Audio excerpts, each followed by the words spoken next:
एक समय भगवान शिव और माता पार्वती अपने दोनों पुत्रों भगवान गणेश और भगवान कार्तिकेय के साथ बैठे थे।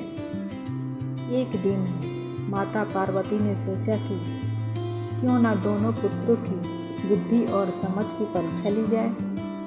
तब भगवान शिव ने दोनों से कहा, जो भी पहले पूरी पृथ्वी की परिक्रमा करके वापस आएगा वही सबसे श्रेष्ठ और बुद्धिमान कहलाएगा।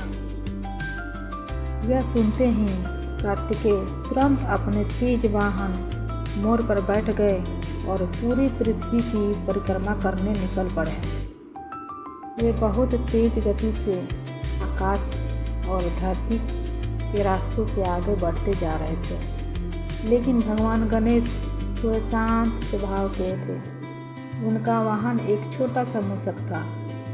उन्होंने सोचा कि अगर वे पृथ्वी की परिक्रमा करने निकलेंगे तो बहुत समय लग जाएगा।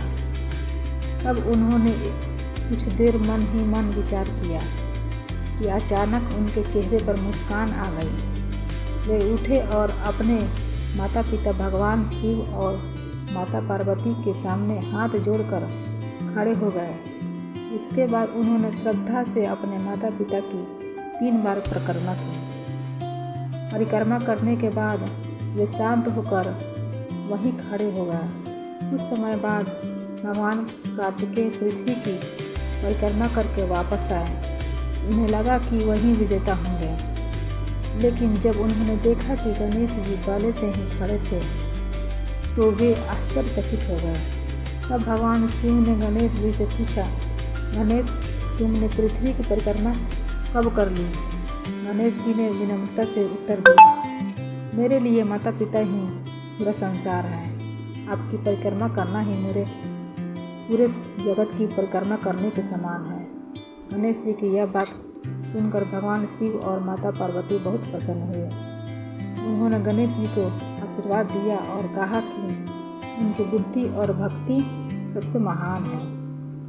तभी से यह नियम बना कि हर शुभ कार्य की शुरुआत सबसे पहले गणेश जी की पूजा से होगी। इसलिए गणेश को प्रथम पूज्य कहा जाता है। इस कहानी से हमें यह शिक्षा मिलती है